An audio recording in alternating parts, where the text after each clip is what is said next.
राजनीतिक पार्टियों द्वारा जारी किए गए चुनावी बॉन्ड का विवरण चुनाव आयोग को देने के सुप्रीम कोर्ट के आदेश का जननायक जनता पार्टी ने स्वागत किया है। ये पूरा मामला क्या है, इस समय मेरे साथ हैं जननायक जनता पार्टी के सचिव रणधीर सिंह, इनसे जानते हैं।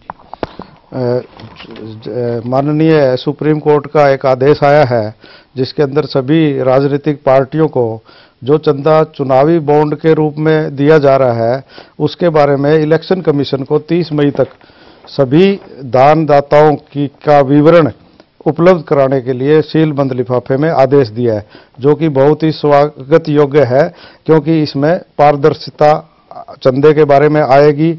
मैं छोटी सी बात और भी थोड़ा बताना चाहता हूं कि बीजेपी ने 16-17 के अंदर टोटल 997 करोड़ रुपए का चंदा आया, जिसमें से 529 करोड़ उन्होंने डिक्लेयर किया है, जैसा कि इलेक्शन कमीशन ने सुप्रीम कोर्ट में बताया है।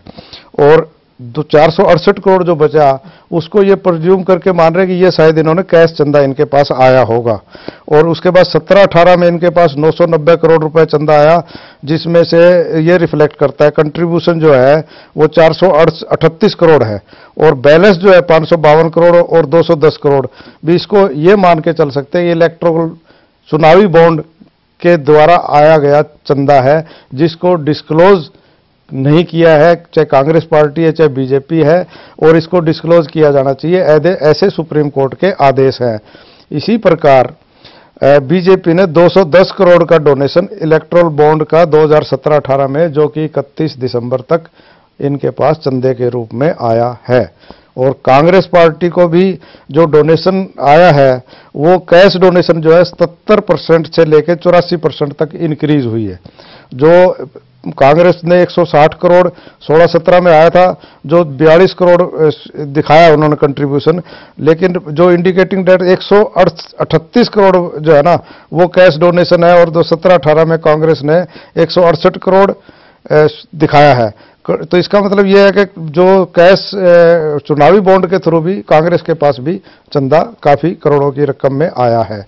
तो ये बहुत ही स्वागत योग्य कदम माननीय सुप्रीम कोर्ट का है कि जिससे पारदर्शिता आएगी। और ये जो कॉरपोरेट घरानों से बड़ा चंदा चुनावी बॉन्ड के रूप में जो लेंगे, इसकी पारदर्शिता पता लगेगी किस आदमी ने कितना चंदा दिया है, ताकि ये पता लगे कि इनको बाद में राजनीतिक पार्टियां कोई लाभ तो नहीं पहुंचा रही। ये हमारा मानना है और हम इस आदेश का स्वागत करते हैं। रणधीर सिंह जी, सर्वोच्च न्यायालय को ये आदेश क्यों देना पड़ा, आखिर क्या कारण हो सकता है इसके पीछे? इसके पीछे यही है कि जो एक किसी पार्टी ने कोर्ट के अंदर ये स्टे के लिए लगाई थी कि ये बॉन्ड जो जारी किए जा रहे हैं इसमें काफ़ी पॉलिटिकल घरानों को पैसा जो है वो चंदे के रूप में विभिन्न औद्योगिक घरानों से मिल रहा है। इसलिए कोर्ट ने चुनावी बॉन्ड के चंदे पर रोक तो नहीं लगाई, लेकिन उन्होंने ये आदेश कर दिया कि दानदाताओं का ब्यौरा सभी पार्टियां इलेक्शन कमीशन को दें। ये कंडीशन लगाई है, तो इससे सभी पार्टियों का जो ब्यौरा आएगा तो पता लग जाएगा। रणधीर सिंह जी, जो अभी आपने बताया कि सर्वोच्च न्यायालय ने आदेश दिया है कि चुनाव आयोग को पूरा ब्यौरा पार्टियां दे कि कितना चुनावी बॉन्ड के माध्यम से और कितना कैश के माध्यम से उनके पास चंदा आया है, तो क्या ये सार्वजनिक भी होगा या नहीं?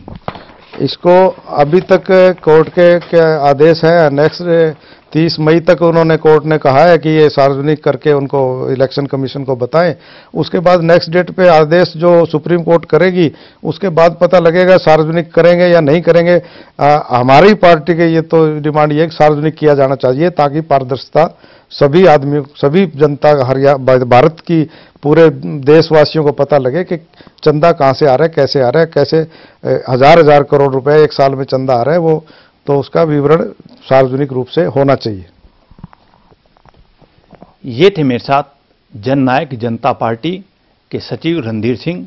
इन्होंने कहा है कि जो सुप्रीम कोर्ट ने आदेश दिया है कि राजनीतिक पार्टियां जो चुनावी बॉन्ड के माध्यम से या कैश चंदा इकट्ठा किया है इसका विवरण चुनाव आयोग को दें।